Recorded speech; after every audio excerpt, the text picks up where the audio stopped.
What do tractors, NFTs, and charities have in common? We're going to find out today right here on Defluenced Radio. Welcome back to Defluenced Podcast. I said that in the intro, didn't I? You did. This is Defluenced Podcast. I got with me as always is that's you, Alan Taylor, aka Cryptocracy. But we've also got PVM here with us. You want to give a quick rundown on his credits, or you want him to do it? Yeah, we'll go ahead and introduce PVM. I know him from several locations around the Web3 space. He claims to be a DeFi adventurer since 2020. He's been involved in Harvest Finance, Superhumans. He's a co-founder of Across Protocol, founding member of Creator DAO. He's also a Zen evangelist at Horizon and the creator of Humble Tractors NFT collection. On top of that, all of that, he's very active on most of the Web3 social media platforms, including Hive, Reach, Cash, and Publish 0x. And I'm really happy to have him here today. I've seen him everywhere, and now we have him right here on the Defluenced Podcast. Say hello there, Ian. Good evening, gents. How are you doing? I'm pretty good. What part of the neck of the world do you at? So at the moment, I'm living in UK, but I'm born and bred in Romania. Cool. Awesome. I don't know why, but for some reason, I kind of thought you might be Asian. Maybe because I'm so productive. Maybe so. I don't know. I see you. You are everywhere. You've got content flying all over the place.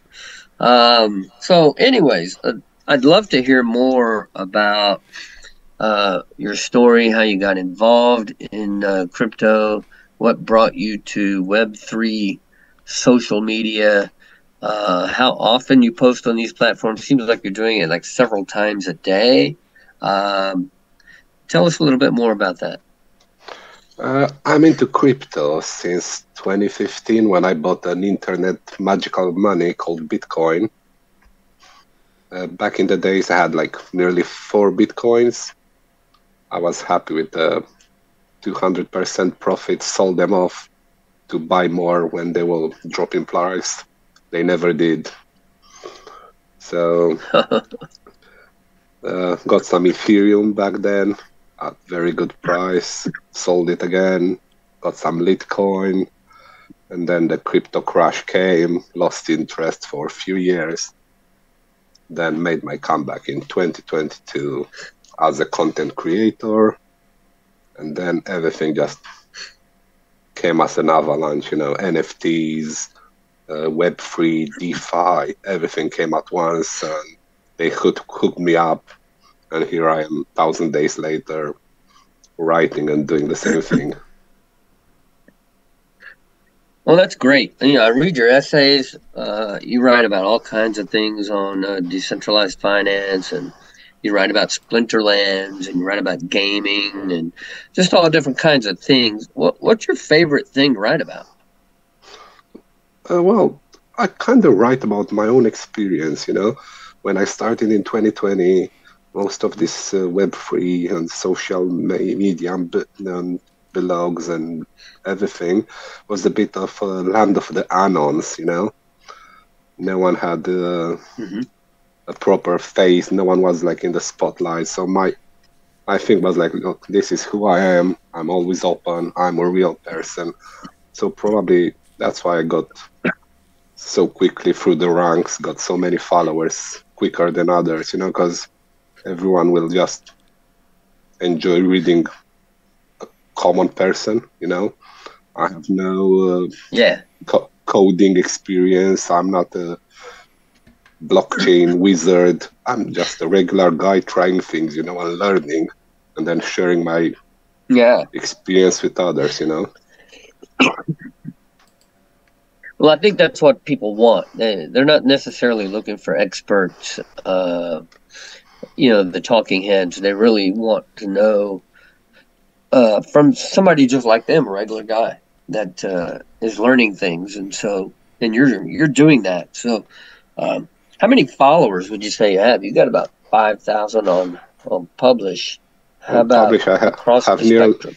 well, have about 6,000 on Publish, probably over 3,000 on Twitter. Holy cow. On the old noise cache had about nearly 5,000 as well. Forum about 4,000. Oh, wow. It's about thousands everywhere. Like a common post, one of the shit posts I'm doing, like if I'm bored and just to fill the day and tick the box, probably gets like 20K views, something like that. Wow. Well, you're a hero in the Web3 space, then, the social media spaces, because most people aren't that far advanced. But, that's awesome. I love it. Well, go ahead, Ryan. I was just going to ask, are you what they call a whale? No, not really. So basically, 2022 was a horrible year for everyone. I lost probably 90% of my crypto. And now all I'm doing is earning and playing. You cannot lose money if you don't have money. Yeah, true. Yeah, it's true. Yeah, last year was bad for everybody. So, do you have a favorite platform? Which ones are the ones that you post to regularly? What is your favorite one? Well, I always said Publish. It's home. Started there in March 2020. Yeah. Just celebrated my 3rd year, and it's crypto focus. It's crypto savvy people will read, will comment. It's constructive feedback, while others will have that mix of, I'll post a picture of the bird on my window and get 20 likes. So that's a good community because it is, like you said, it's very encouraging. There's not a lot of spam. When it does show up, it's very quickly dealt with. It's centralized, which most people, you ask them in the Web3 space, about centralization, they don't like it. They want the decentralized platforms. But from what I've seen, a lot of them just have issues. Publish seems to very, very tight. It's a consistent earner for me, even if it isn't it's not earning me hundreds a month, but it's consistent. Have you found it to be the same way? Yeah, the thing is, consistency is the key. Yeah? So started 2020, I have nearly 1,100 days of consecutive posting on Publish. Yeah? One article at least each day. And the thing is, you're earning ETH, which is powerhouse. It's Ampliford now on spot, but in the past we had different ones. We had Farm. Look, we had Loop Ring. I never sold it, and that bag of Loop Ring from back then, it's worth a while now. You never know what's happening in the crypto space. But yeah. So do you keep the crypto? Yeah, do you keep the crypto that you earn on Publish, or do you convert it to something else? Do you keep every coin that you collect? Almost everything. I'm a hodler, by definition. I'm not a trader. I hate trading. I don't love, I hate watching charts and losing my time to gamble, basically, Will go up and down. Right. That's a pure gamble. But in the long run, 1 year later, I'll be still a winner. I keep most of them, unless I think it's a shitcoin. But most of them, I keep them. Yeah, cool. Yeah, that's good. I don't. Some of them I don't know what to do with, because I don't know what they are and haven't bothered researching them. But I'm the same way. I don't want to go trading things that I don't know what they are, what their value is, and I don't want to sit and look at the charts all day long either. So yeah, I understand that. So you're involved in the One BCH community. Tell us what that is. And were you a founder of that community? Yeah, I was one of the founders. It was back in the days when everything was very nice on real cash. The Bitcoin Cash was flowing in there. So the main thing in there was like earn it, change it, and spend it. And in my mentality, it was like, well, this is kind of wrong. It's crypto. Yes, it's money. It's fluid, but just work on it. Store it a bit, let it grow. So I kind of challenge people to raise it up and hold it until they have one BCH, as a target. Yeah. Started as a bit of banter, when I earned my first Bitcoin Cash, I got like, oh, congratulations, welcome to the club. Well, let's do a club then.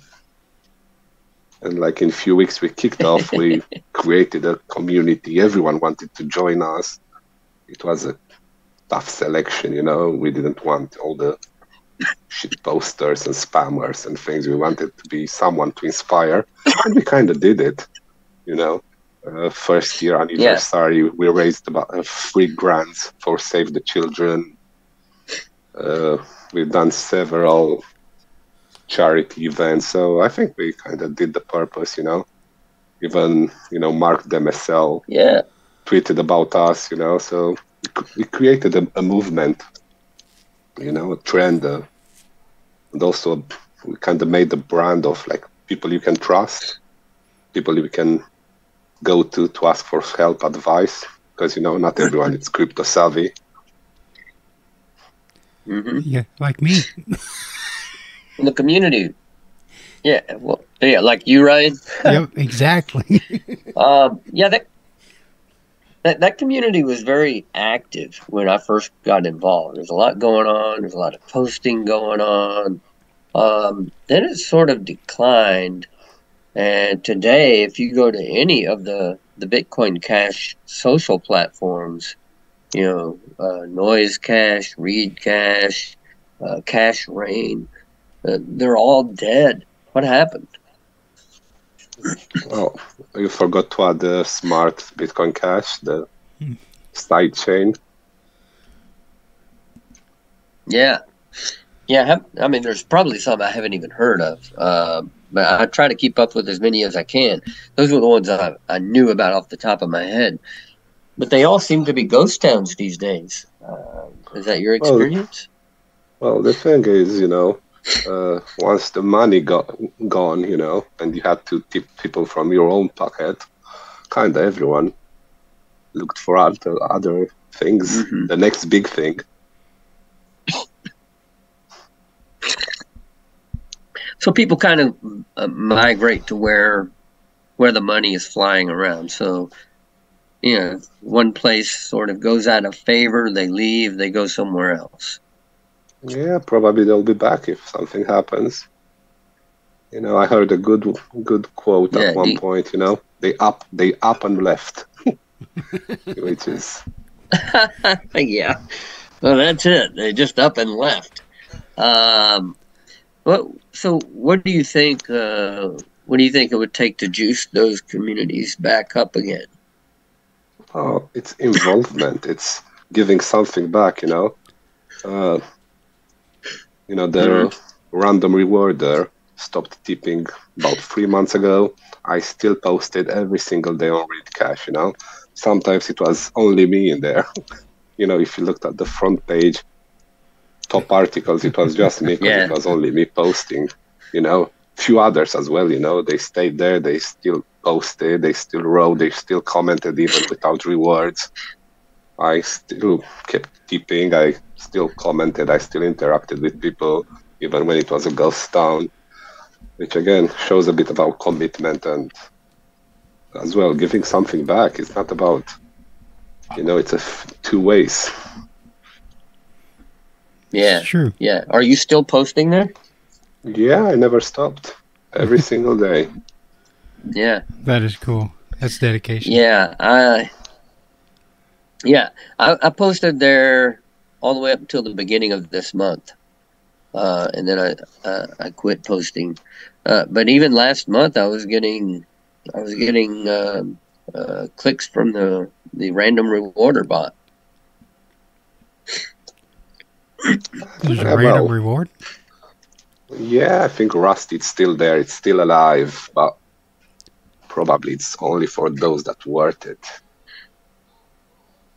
Sure. Yeah. Yeah. Reed Cash has this bot that just randomly upvotes people's content. That's cool. Pretty cool.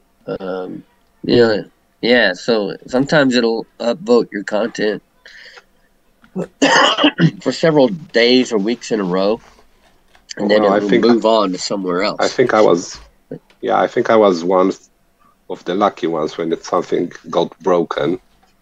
I got one of my posts being upvoted for about 3 days, so got about $800 on a post. Oh wow, that's cool. That's great. That's real good. I've never made that much on a single post, but I have made over $100 for a single post at Hive. That's cool. That's nice when you see that happen. I'm lucky to break 10. Actually, it wasn't Hive. It was Steam It back in the old days. But, I mean, it's the same thing. The reward system works basically the same way. So I was actually pretty stoked because my very first really big post on Steam It that earned big rewards and had hundreds of people voting on it was actually a poem. And it was a poem about a Splinterlands character. The good old days. And it got all these votes. Yeah. So you post about Splinterlands, you can get a lot of votes. There's some dedicated people. So what's your... Yeah, it's a strong community. So what do you see happening in the future of the Web3 social media? Do you see it growing? Do you see it actually becoming something, or is it in decline? Well, I always said the future is multi-chain. That's the first thing, yeah. So I'm against all kind of maxis and all kind of, people blindly pushing a single coin, and shilling. The future is multi-chain. The future it's transparent, and flexible. So if the social media and the Web3 manage to go on that route and make a blockchain solution available for everyone, that will be the way to succeed. I agree. I really like some of the projects that are working on an open social graph. They aren't just tied to a single blockchain, but will allow social transactions, social interaction to take place from one chain to another. And we may be a few years off from that yet, but I'm encouraged by the fact that people are working on this. I have one question. It's kind of, I guess I'd call it beginner friendly. Somebody that's looking to get into this Web3 social stuff, what do you think would be a good strategy for them to get started? Well, be yourself. You are at your point in life for being who you are, play your strong cards, enhance your skills, and accept your weaknesses. It's always a place that needs a certain skill. You just need to find it. You need to find that group that wants you. Cool. That's a good one. Good. Good point. So do you really think it's about Excuse me, I'm getting over a cold here. Do you really think it's about how much crypto you can earn? Is it about earning more, or is it about building a community? Well, I think it's more about knowing people and spreading your network. You know, doors will open. You just need to be there to get the opportunity. It's not about quick earns, because everyone can make some quick bucks. But if you're only there for the easy money, at one point all the opportunities will end. You know, when you'll need someone to give you a hand, no one will, because they know what will happen. True. It's kind of like being in real life. Yeah, and it's pretty obvious. Yeah, good point. Yeah, it's just like real life. If you're always looking for where you can get that next buck, you know, scamming people or gaming people to get ahead, people notice that, and it doesn't get you anywhere eventually. Well, I will quote Gordon Ramsay, and he said, it's not with swearing, so he said, never take your foot off the gas. You're as good as your last plate. Yeah, same thing works with articles, same thing works with videos, podcasts, communities, everything. Yeah, people will remember your last piece of work. Yeah, if you're constantly being rubbish, people will say even your greatest achievement will be rubbish, because that's what you get them used with. It's true. True. That is absolutely true. All right, so tell us more about your Humble Tractors NFT collection. How did you get started in that, and what's that all about? Well, I started this collection back in 2020 in the summer.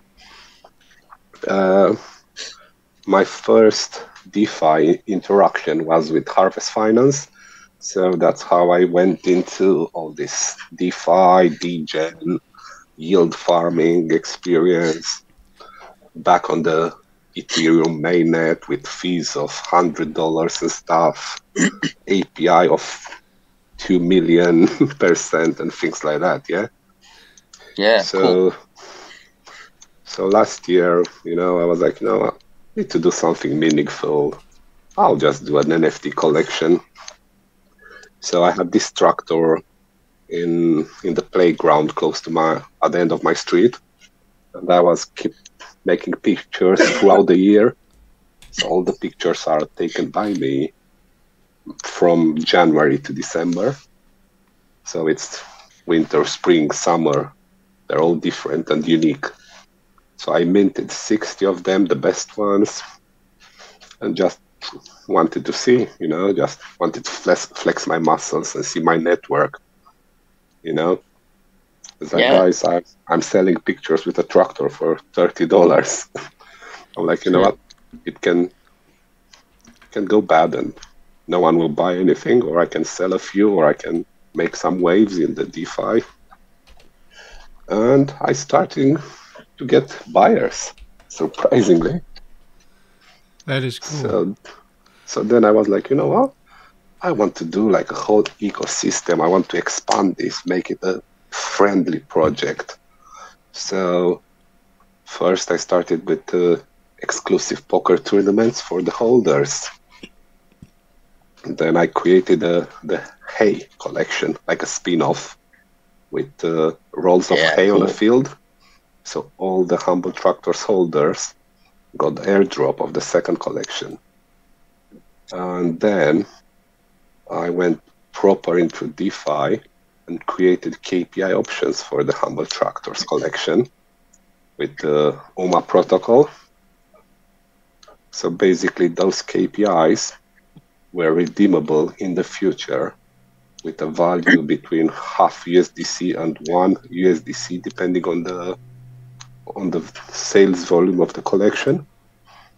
So then I airdropped this KPIs to the holders, sent some to friends and those who helped me with the project, made raffles and sent more KPIs. So at the end of the experiment, one KPI was claimable for a half USDC. So whoever bought it got it at a discounted price. So then, cool. So you've done pretty good with it then. Yeah, then I wanted to take it even further and created my third collection, which was Humble Tractors EI for charity. So I minted 10 because, you go for quality. And I minted 10 EI tractors back in December, added all on auction, and 100% of the sale volume went to charity. So I sold 8 of them, raised $250, split them to water wells for Africa and Save the Children.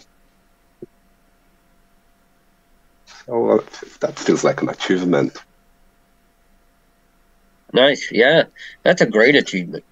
So are these different charities every time? Yeah, I try to tackle whatever it's more important. So this month, basically, I bought back 2 of the tractors because they were on the market. Had 4 again, auctioned them again, this time for Turkey and Syria relief for the victims of the earthquake. And I can say it's a fully sold collection now. So I sold all 10 of them, and I raised another $125-ish, which I will send through the giving block to the victims of the earthquake. That's cool. So as we speak, let me click on the collection. The EI for Charity collection has a trading volume of 0.289 ETH and a floor price of 0.03 ETH each. The highest one was sold for 0.1 ETH, which again, good. Happy people got engaged and helped others. Cool. Sorry, I didn't mean to derail you there, Alan. No, that's real cool. Yeah, PVM, I really want to say thank you for coming on the show today. I think it's been real interesting. You're a bright guy. You got a lot going on. You're connected in a lot of different places, and I think that's unique because most people kind of stick to 1 or 2 or 3 different social media platforms, their favorite ones. But you get around to a lot of them, and so I really appreciate you coming on, sharing your experience with us. Yes, thank you. Thank you very much. Have a good night. Yeah, thank you, and you have a good. I guess it's good morning there for you, huh? All right. Well, that was PVM, and I'm Cryptocracy, aka Alan Taylor, and with me is Uncle Bonehead. And I think that concludes our show for Defluenced today. Yep. We will talk with you guys again next time. Be good, be safe, never stick your finger where you wouldn't stick your face.